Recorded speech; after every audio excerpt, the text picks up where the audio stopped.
আপোনাৰ পুৰণি বাৰ্থ চাৰ্টিফিকেটখন কেনেকৈ আপুনি ডিজিটেল বাৰ্থ চাৰ্টিফিকেটত পৰিৱৰ্তন কৰিব। তো নমস্কাৰ, আজিৰ ভিডিঅ'খন আপুনি গমে পালে টাইটেল আৰু থাম্বনেল দেখি যে আজিৰ ভিডিঅ'খনত আমি কেনেকৈ আপোনাৰ পুৰণি বাৰ্থ চাৰ্টিফিকেটখন আপুনি ডিজিটেল বাৰ্থ চাৰ্টিফিকেট লৈ আবেদন কৰিব পাৰিব। তো এই বিষয়ে আজি আলোচনা কৰিম। তো ভিডিঅ'খনৰ শেষলৈকে চাব আৰু ৱেবছাইটখনৰ লিংক মই ডিছক্ৰিপশ্যনত দি দিম, তাৰ পৰা আপুনি ক্লিক কৰি ল'ব পাৰিব, ঠিক আছে। তো ইয়াৰ বাবে আপুনি প্ৰথমতে সেই লিংকটোত ক্লিক কৰাৰ পিছত আপুনি দেখা পাব ক'ত কি আছে, মই সকলোখিনি আপোনালোকৰ কনফিউজন দূৰ কৰি দিম। যদি ভিডিঅ'খন ভাল লাগি যায় তো লাইক কৰি চেনেলখন অৱশ্যই ছাবস্ক্ৰাইব কৰিব। তো ইয়াৰ বাবে আপুনি লগইনত ক্লিক কৰি জেনেৰেল পাব্লিক বুলি লিখা আছে ইয়াতে ক্লিক কৰিব লাগিব। তো ইয়াতে দেখা গৈছে লগইনত যাই জেনেৰেল পাব্লিকত গৈ ইয়াতে আপুনি ক্লিক কৰি দিব। ইয়াতে ক্লিক কৰাৰ পিছত দেখা পাইছে ইয়াতে আপুনি মোবাইল নম্বৰ দি এই কেপচাৰখন ফিল কৰি আপুনি লগইনত ক্লিক কৰি লগইন হৈ যাব। কিন্তু ইয়াৰ আগতে কি আপোনালোকক সাইন আপ কৰিব লাগিব। যিসকল লোকৰ সাইন আপ নাই সেইসকল লোকে লগইন কৰিব নোৱাৰে। তো প্ৰথমে তো আপুনি সাইন আপ কৰি ল'ব। তো সাইন আপ কৰাৰ বাবে ইয়াতে লিখা আছে আপুনি সাইন আপ আগত কৰিব লাগিব। তো সাইন আপ কৰাৰ বাবে সাইন আপত ক্লিক কৰি দিব লাগিব। তো সাইন আপত ক্লিক কৰাৰ লগে লগে ইয়াতে প্ৰথমতে কি আছে, ইয়াতে আপোনাৰ নামখন লিখিব লাগিব। তো প্ৰথমতে আমি ইয়াতে আপোনাৰ নামখন লিখি দিম। তো যাৰ বাবে আপুনি আবেদন কৰিব ইয়াৰ নামখন আপুনি লিখি দিব। ইয়াতে নামখন লিখাৰ পিছত আপুনি কি ইয়াতে লাষ্ট নেম দি দিব পাৰে, আৰু যদি মিডিল নেম আছে মিডিল নেম ইয়াতে দি দিব। তো ইয়াৰ পৰা কি কৰিব, ইয়াতে আপোনাৰ টাইটেলখন ফিল আপ কৰি দিব, লাষ্ট নেম। তো ইয়াৰ পৰা আপোনাৰ জেন্ডাৰখন সিলেক্ট কৰি দিব আৰু ইয়াৰ পৰা আপোনাৰ ডেট অফ বাৰ্থখন সিলেক্ট কৰি দিব। তো ইয়াৰ বাবে ডেট অফ বাৰ্থখন সিলেক্ট কৰাৰ বাবে ইয়াৰ পৰা আপুনি ক্লিক কৰি ডেট অফ বাৰ্থখন সিলেক্ট কৰি আপুনি নেক্সটত ক্লিক কৰি দিব। তো নেক্সটত ক্লিক কৰাৰ পিছত এইখন পেজ খোল খাই গ'ল।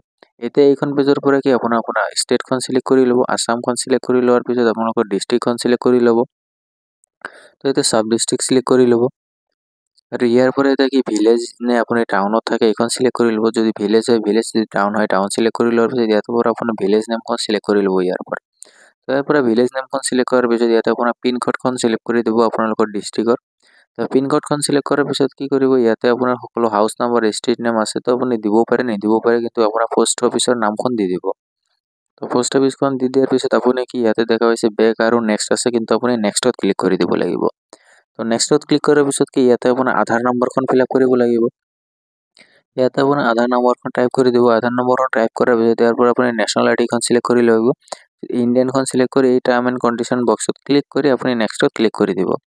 তো ইয়াৰ পিছত কি ইয়াতে আপোনাৰ মোবাইল নম্বৰখন দি দিব লাগিব। ইয়াতে আপুনি মোবাইল নম্বৰ এণ্টাৰ কৰি চেণ্ড OTPত ক্লিক কৰি দিব আৰু নাম্বাৰ এইখনেই দিব যিখন আপোনাৰ আধাৰ কাৰ্ডৰ লগত লিংক হৈ আছে, এই নম্বৰখন দি দিব।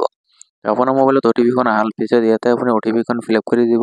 OTPখন ফিল আপ কৰাৰ পিছত ইয়াতে ভেৰিফাই ক্লিক কৰি দিব। তো ভেৰিফাই ক্লিক কৰাৰ পিছত আপুনি ছাইডত লিখা আহিছে দেখক ভেৰিফিকেশ্যন ছাকচেছফুলি বুলি আহিছে। তো আকৌ এবাৰ ক্লিক কৰাৰ পিছত ইয়াতে কি আপোনালোকৰ ইমেইলখন টাইপ কৰি দিব। তো এতিয়া ইমেইলখন টাইপ কৰাৰ পিছত কেপচা ফিল কৰি ৰেজিষ্টাৰ ক্লিক কৰাৰ পিছত আপোনালোকে যিখন ইমেইল দি দিলে এই ইমেইলত এখন OTP যাব আৰু এই OTPখন আপুনি ইয়াতে ফিল আপ কৰি দিব।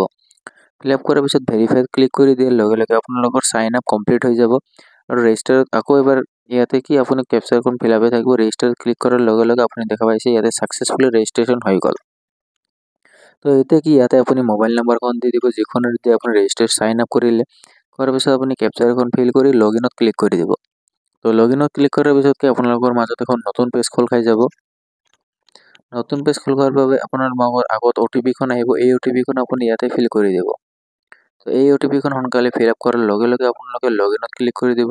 তো লগইনত ক্লিক কৰাৰ লগে লগে আপোনালোকৰ লগত মাজত এইখন অফিচিয়েল পেজ নতুন পেজ এখন খোল খাই গ'ল। তো ইয়াতে আপুনি ওপৰত দেখা পাইছে বাৰ্থ ডেট ষ্টিল বাৰ্থ বুলি লিখা আছে। তো এতিয়া কি আপোনাৰ পুৰণি বাৰ্থ চাৰ্টিফিকেটখন আপুনি ডিজিটেল বাৰ্থ চাৰ্টিফিকেট এপ্লাই কৰাৰ বাবে আপুনি এতিয়া ক'ত ক্লিক কৰিব। ইয়াৰ বাবে কি আপুনি ইয়াতে দেখা পাইছে চাৰিটা অপশ্যন আছে। ইয়াতে বাৰ্থত ক্লিক কৰি আপুনি ৰিপৰ্ট বাৰ্থত ক্লিক কৰি দিব। ৰিপৰ্ট বাৰ্থত ক্লিক কৰাৰ লগে লগে ইয়াৰ পিছত কি এখন পেজ খোল খাই গ'ল। এইখন 4খন ষ্টেপ আপোনালোকৰ কমপ্লিট কৰিব লাগিব। ইয়াৰ বাবে কি সকলোখিনি ফৰ্ম ফিল আপ আপোনাৰ কৰিব লাগিব। তো ইয়াৰ পৰা কি কৰিব, ইয়াৰ পৰা ষ্টেটখন আপুনি সিলেক্ট কৰি ল'ব।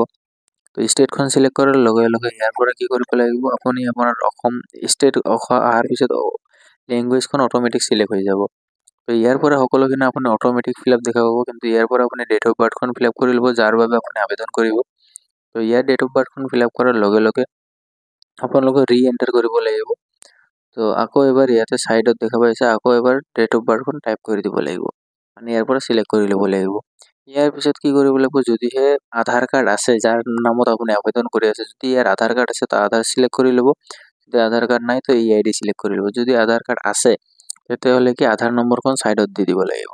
তো আধাৰ কাৰ্ড আছে তো ইয়াতে আধাৰ নম্বৰখন টাইপ কৰি দি দিব লাগিব। তো ইয়াতে ক্লিক কৰিলে কি শিশুৰ নাম যদি আপুনি নামকৰণ কৰিছে তো নামখন দি দিব লাগিব, আৰু যদি নাই তো আপুনি টিক বক্সত ক্লিক কৰি দিব। তো ইয়াতে ক্লিক কৰাৰ লগে লগে কি এতিয়া আহিব ফাদাৰ্ছ নেম, তো গাৰ্জেনৰ ডিটেইলছখন আপুনি দি দিব লাগিব এতিয়া। তো ইয়াতে কি ফাদাৰ্ছ নেম দি দিব, ফাদাৰ্ছ নেমৰ ফাৰ্ষ্ট নেম দি দিব, ঠিক আছে। আপুনি ইয়াতে দেখা পাইছে মিডিল নেম আছে, লাষ্ট নেম আছে, তো ইয়াতে আপোনাৰ লাষ্ট নেম দি দিব, আৰু যদি মিডিল নেম থাকে তো ইয়াতে দি দিব পাৰে। আৰু যদি অসমীয়া নামখন আপোনাৰ অট'মেটিক চিলেক্ট হৈ যাব, যদিহে ভুল হৈ থাকে কোনোবা আপুনি ইয়াৰ পৰা শুধৰণি কৰিব পাৰে। তো ইয়াৰ পৰা শুধৰণি কৰাৰ পিছত কি কৰিব লাগিব, এতিয়া তলত আহি যাব লাগিব, আপুনি ইয়াতে মোবাইল নম্বৰখনো দি দিব লাগিব। তো মোবাইল নম্বৰখন দি দিব, তো তলত ইয়াতে আপোনাৰ মোবাইল নম্বৰখন দি দিব, আৰু ইয়াতে আধাৰ নম্বৰ দি দিব আপোনাৰ দেউতাকৰ। তো ইয়াতে কি মাদাৰ ইনফৰমেশ্যন আছে, ইয়াতে আপোনাৰ মাকৰ নাম দি দিব, লাষ্ট নেম দি দিব। ইয়াতে যদি নামখন ভুল হৈ থাকে তো ইয়াৰ পৰা শুধৰণি কৰিব, মোবাইল নম্বৰ দি আধাৰ নম্বৰ দি দিব আপোনাৰ মাকৰ। তো ইয়াৰ পৰা কি আকৌ এবাৰ ষ্টেটখন চিলেক্ট কৰি ল'ব। যদিহে আপোনাৰ শিশুৰ এড্ৰেছ আৰু আপোনাৰ এড্ৰেছ ছেম হয়, মানে আপোনাৰ এড্ৰেছ যদি ছেম তো শিশুৰ অট'মেটিক ছেমে হ'ব। তো ইয়াৰ পিছত আপুনি চিলেক্ট কৰি ল'ব সকলোখিনি, টাউন নে ভিলেজ আপুনি চাই কৰি লওক। এতিয়া কি ইয়াৰ পৰা আপোনাৰ ভিলেজখন চিলেক্ট কৰি ল'ব। চিলেক্ট কৰাৰ পিছত কি আপুনি এই ছাইডত পিনক'ড লিখা আছে, তো পিনক'ডখন টাইপ কৰি দিব। তো পিনক'ডখন টাইপ কৰাৰ পিছত তো এতিয়া কি তলত আহি যাব ঘৰৰ number, street name, locality, house number সকলোখিনি দি দিব। তো পোষ্ট অফিচখন ইয়াতে আপুনি টাইপ কৰি দিব। টাইপ কৰাৰ পিছত যদিহে পাৰ্মানেণ্ট এড্ৰেছ হয়, পিতৃ মাতৃৰ স্থায়ী ঠিকনা, তো ইয়েছত ক্লিক কৰাৰ লগে লগে অট'মেটিক তলৰখিনি ফিল আপ হৈ থাকিব। তো ইয়াৰ পাছত কি কৰিব, আকৌ এবাৰ পিতৃ মাতৃৰ ঠিকনাৰ সৈতে শিশুটিৰ জন্মৰ সময়ৰ ঠিকনা এখানে ছেম ক্লিক কৰি দিব। ক্লিক কৰাৰ পিছত তলত আহি যাব। তলত অহাৰ পিছত কি ব্লেন্ডিং সকলোখিনি কৰাৰ পিছত নেক্সটত ক্লিক কৰি দিব। তো নেক্সটত ক্লিক কৰাৰ পিছত কি আপোনালোকৰ মাজত এখন নতুন পেজ খোল খাই যাব। এইখন পেজ ফিল আপ কৰাৰ পিছত কি আপোনাৰ 3 নম্বৰ পেজখনত আপোনাৰ পুৰণি বাৰ্থ চাৰ্টিফিকেটখন আপলোড কৰিব লাগিব, পুৰণি বাৰ্থ চাৰ্টিফিকেটখন আপলোড কৰিব লাগিব। আৰু 4 নম্বৰ পেজখনৰ পৰা এখন একনলেজমেণ্ট ৰিচিভ ওলাই আহিব, এই ৰিচিভখন আপুনি ৰাখিব লাগিব। আৰু এই ৰিচিভেৰে আপুনি মাজে মাজে চেক কৰিব পাৰিব যে এইখন আপোনাৰ একনলেজমেণ্টখন ৰিচিভ হ'ল নে নাই, এপ্ৰুভ হ'ল নে নাই, ঠিক আছে। যদিহে এতিয়া আবেদনখন যদি আপোনাৰ এপ্ৰুভ হৈ যায় তেতিয়াহ'লে আপুনি এখন ডিজিটেল বাৰ্থ চাৰ্টিফিকেট লাভ কৰিব। আৰু যদিহে আপোনালোকৰ কিবা কনফিউজন হয় তেন্তে মোক কমেণ্টত জনাই দিব, তো ইয়াৰ মই নেক্সট পাৰ্ট এটা ভিডিঅ' বনাই দিম, কিয়নো অলৰেডি ভিডিঅ'খন বহুত ডাঙৰ হৈ গৈছে আৰু মই ইমান ডাঙৰ ভিডিঅ' নবনাওঁ আপোনালোকৰ বাবে।